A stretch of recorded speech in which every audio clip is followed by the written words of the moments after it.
Everyone, आज की इस वीडियो में मैं आपको बताने वाला हूं, जैसा आपको पता होगा कि इग्नू का डेट शीट आ चुका है। लगभग 12 मई को इग्नू अपना डेट शीट रिलीज कर दिया है और सभी लोगों को ये अपने सब्जेक्ट वाइज पता होगा कि आपका पेपर कब कब होने वाला है। मैं आज की इस वीडियो में मैं आपको ये बताने वाला हूं कि इग्नू का पेपर किस प्रकार से आप लिखकर अच्छे नंबर ला सकते हैं कम से कम समय में, क्योंकि आपके पास अब समय नहीं बचा है। अगर आप मेरा वीडियो आज के दिन देख रहे हो, मतलब आप 20 या 21 तारीख को अगर मेरा वीडियो देख रहे हो, तो अभी से लेके आपके पास लगभग 10 से 15 दिन का कम से कम समय बचा है।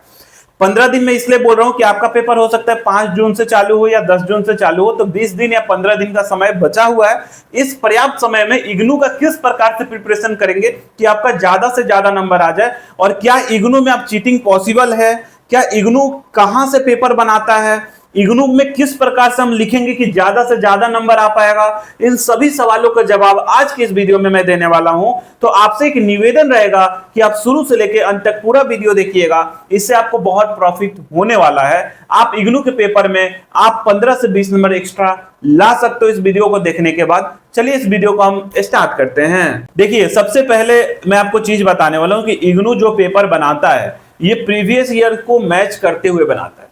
इग्नू एक पैटर्न पे चलता है। अगर इग्नू का पैटर्न आप समझ लिए तो आप आसानी से पास हो जाइएगा। तो इग्नू के पैटर्न को समझने के लिए आपको क्या करना चाहिए, अगर आप जल्दबाजी में से पढ़ाई करते चले जाइएगा तो आप नहीं समझ पाइएगा। आपके पास जब 15 दिन पर्याप्त बचा है ना, तो यहाँ पे आपको स्मार्ट स्टडी करना होगा। स्मार्ट स्टडी का मतलब ये होता है कि हमें थोड़ा सा एनालिसिस करना है, फिर हमें उसको एग्जीक्यूट करना है। अगर एनालिसिस और प्लस एग्जीक्यूट करिएगा तो आपका ज्यादा से ज्यादा नंबर आएगा। अगर आप सिर्फ हार्ड वर्क करके आप एग्जाम देने जाइएगा तो आपका उतना बेहतर आप नहीं कर पाइएगा। तो अब उस स्मार्ट वर्क के बारे में मैं बता रहा हूं। सबसे पहले आपको जाना है किसी भी सर्च ब्राउजर पे, वहां पे सर्च करना है IGNOU previous year question paper, और मैंने इस पे भी एक वीडियो बना रखा है। आप मेरे डिस्क्रिप्शन बॉक्स में जाइएगा, वहां पे आपको वीडियो मिल जाएगा कि आप प्रीवियस ईयर क्वेश्चन वहां से जाके डाउनलोड कर सकते हैं। अब आपको वहां से प्रीवियस ईयर क्वेश्चन अपने सब्जेक्ट का डाउनलोड कर लेना है, कम से कम 2 साल का। अब आपने 2 साल का प्रीवियस ईयर क्वेश्चन डाउनलोड कर लिया।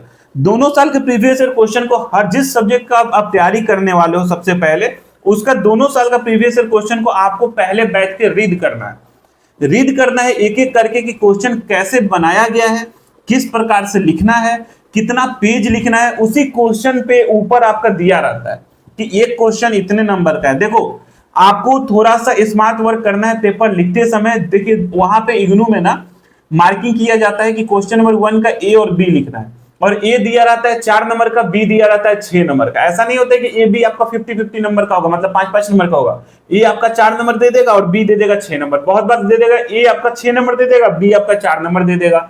तो आपको मार्किंग के हिसाब से पेपर भरना होता है। अगर कोई 2 नंबर का क्वेश्चन है तो उसके लिए आप आधा पेज लिखो, पॉइंट में लिखो, कोशिश करो पॉइंट में लिखें। अगर कोई 4 नंबर का क्वेश्चन है तो 1 पेज बहुत है। अगर 6 नंबर का क्वेश्चन है तो 1.5 पेज बहुत है। अगर 10 नंबर का क्वेश्चन है तो वहां पे देखो स्पष्ट शब्दों में लिखा रहता है कि 200 वर्ड में लिखना है। तो 200 वर्ड का मतलब होता है कम से कम 1 से 1.5 पेज।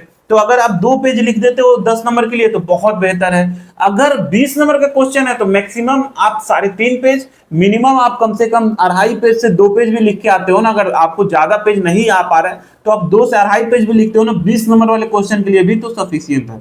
लेकिन कोशिश करिएगा कि पूरा क्वेश्चन को अटेम्प्ट करके आए। जितना क्वेश्चन पूछा गया है, कम से कम 5 क्वेश्चन आपको लिखना होता है ना, तो उसको 5 क्वेश्चन को लिखिएगा और सावधानी से सबसे पहले इंस्ट्रक्शन पढ़ लीजिएगा कि आपको किस प्रकार से पेपर देना है। सेक्शन ए से कितना क्वेश्चन लिखना है, सेक्शन बी से कितना क्वेश्चन लिखना है, इस बात का ध्यान रखना है। पेपर प्रिपरेशन करने से पहले आप प्रीवियस ईयर को जब एनालिसिस करिएगा, वहां से चीजें आपको क्लियर हो जाएगा। अब आपके पास सिलेबस होना चाहिए इग्नू का, हर एक सब्जेक्ट का सिलेबस को देखिए और प्रीवियस ईयर क्वेश्चन को देखिए कि कौन से टॉपिक से ज्यादा प्रीवियस ईयर में क्वेश्चन पूछे गए। अगर आपने ऐसे करके 2 ईयर का अगर एनालिसिस किए तो आपके पास टोटल 5 से 6 ऐसे टॉपिक मिल जाएंगे जो हर बार प्रीवियस ईयर में रिपीट किए हैं।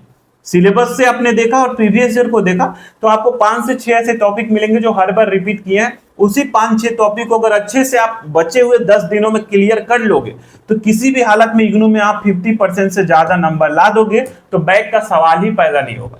और उसके बाद भी आप छोड़ के मत जाइएगा, कोशिश करिएगा बचा हुआ जितना सिलेबस है उसको कम से कम एक बार आप रीड कर लीजिएगा। अभी पढ़ने का तो बहुत ज्यादा साधन है, पहले साधन कम थे। ठीक है, इग्नू एक अपना बुक देता है, अब तो 15 दिन में आप बुक नहीं पढ़ पाइएगा इग्नू का।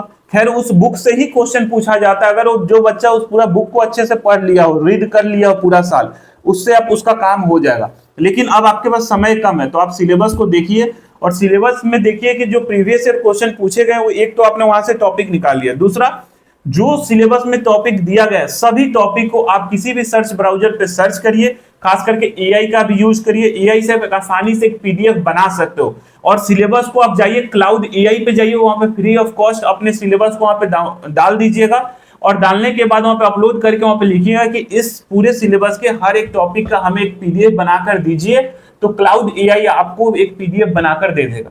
वहां से भी आप पढ़ सकते हो, नहीं तो आप जेमिनी पे जा सकते हो, जेमिनी पे जाकर अपने सिलेबस डालना, बोलना सभी टॉपिक को हमें अच्छे से एक्सप्लेन कर दीजिए, वहां से भी एक्सप्लेन कर देगा। नहीं तो आप चैट जीपीटी पे जा सकते हो, चेत जीपीटी, या तो आप जीपीटी पे जा सकते हो, वहां से भी जाकर आप अपने सिलेबस को डाल के वहां से आप सर्च कर सकते हो, और एक एक टॉपिक को कम से कम रीड करके जाइएगा। तो आप एग्जाम में जब क्वेश्चन आएगा ना, तो आप देखिएगा कि आपको ऐसा लगेगा देखने से कि ये क्वेश्चन आपने कभी ना कभी रीड किया है, तो आप बना बना के अच्छे से लिख दीजिएगा।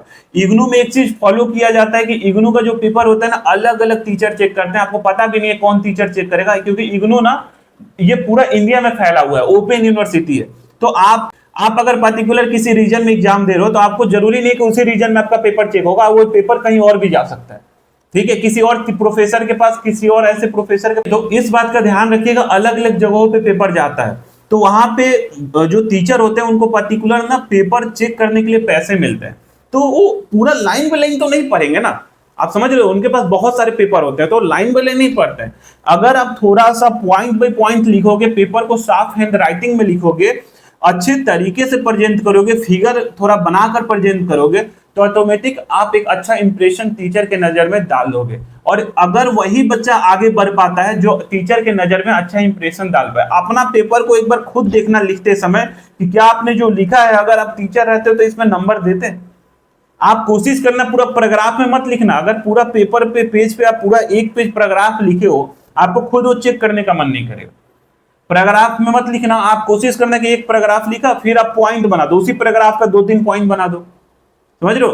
तो अगर आपका 10 नंबर का क्वेश्चन है, तो आप कोशिश करो 20 पॉइंट बना दो, ऑटोमेटिक आपका नंबर मिल जाएगा, क्योंकि 20 point teacher line by line जब तक चेक नहीं करेगा, तब तक आपको पूरा गलत तो नहीं करेगा ना। ये एक रीजन होता है पॉइंट में लिखने का। अगर आपने 5 पॉइंट लिखा है और 6 नंबर का क्वेश्चन है, तो टीचर एक बार में 5 पॉइंट को क्रश नहीं करेगा ना, वो 5 पॉइंट को रीड करेगा तभी नंबर देगा। तो उस केस में टीचर जहां देख लेता है कि पॉइंट में बच्चा लिखा है, तो ऑटोमेटिक आपका लगभग उसमें 3 नंबर 4 नंबर एवरेज देके निकल जाता है। अगर पैराग्राफ में लिखे हो सेम चीज, तो पैराग्राफ में अगर थोड़ा सा कहीं गलत हो जाएगा ना, अगर आपने बीच में कहीं गलत कर दिया, तो पूरा पैराग्राफ को चाहे तो गलत कर सकता है।